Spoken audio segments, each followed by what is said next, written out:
और आता दिखाई दिया। मोहन दुबला पतला था। मोहन कैसा था? दुबला पतला। वह शीघ्रता, क्या बोलेंगे इसको? शीघ्रता से पास के एक पेड़ पर चढ़ गया। शीघ्रता का मतलब जल्दी से, वो फटाफट से एक पेड़ पर चढ़ गया। माधव ने चढ़ने की कोशिश की लेकिन मोटा और छोटे कद का होने के कारण पेड़ पर चढ़ नहीं पाया। माधव तो आपको पता है कि गोल मटोल और मोटे कद का था, इसीलिए वो पेड़ पर नहीं चढ़ पाया। और लेकिन मोहन तो दुबला पतला था, वो जल्दी जल्दी से पेड़ के ऊपर चढ़ गया। माधव रुआंसा होकर बोला। रुआंसा का मतलब रोते हुए उदास सा हो गया और बोला, मोहन मुझे भी ऊपर चढ़ा लो। उसने मोहन से बोला, मोहन मुझे भी ऊपर चढ़ा लो। परंतु मोहन ने पीछे मुड़कर भी नहीं देखा।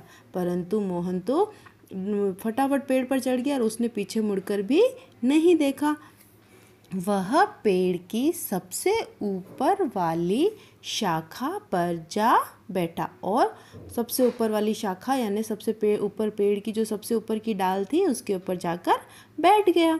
भालू अब तक काफ़ी पास आ चुका था। अब भालू धीरे धीरे बहुत पास आ चुका था। माधव को कुछ नहीं सूझा तो वह जल्दी से लेट गया। अब माधव को कुछ भी समझ में नहीं आया था, अब भालू मेरे पास आ रहा है, अब मैं क्या करूं? तो वो जल्दी से ज़मीन पर लेट गया। भालू ने झुककर उसे सूंघा तो माधव ने अपनी सांस रोक ली।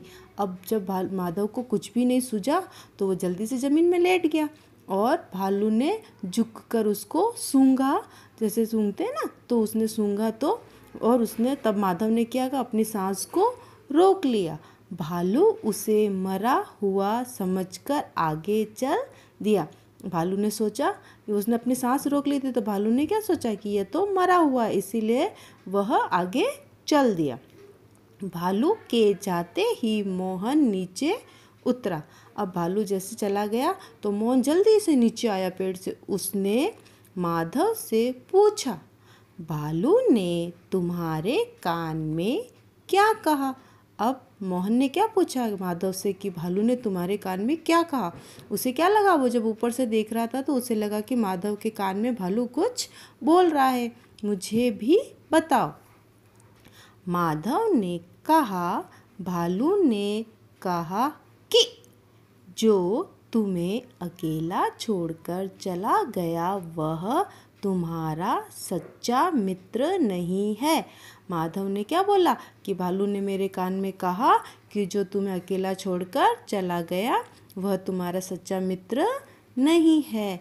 तो इस कहानी से हमें क्या सीख मिली? सीख क्या है कि जो मुसीबत में साथ न दे वह मित्र नहीं होता। अगर वो मुसीबत में उसका साथ देता तो सच्चा मित्र होता, लेकिन वो मुसीबत आई तो पेड़ पर चढ़ गया और उसका साथ छोड़ दिया। तो हमें अभी ऐसे कभी भी ऐसे दोस्तों से दोस्ती नहीं करनी चाहिए, मित्रों से मित्रता नहीं करनी चाहिए जो हमारा मुसीबत में साथ नहीं दे। अब बच्चों, आप जैसे मैंने रेखाएं करी है कठिन शब्दों के नीचे, वैसे आप भी रेखाएं कीजिए और इस पाठ को पढ़ने का अभ्यास कीजिए। धन्यवाद।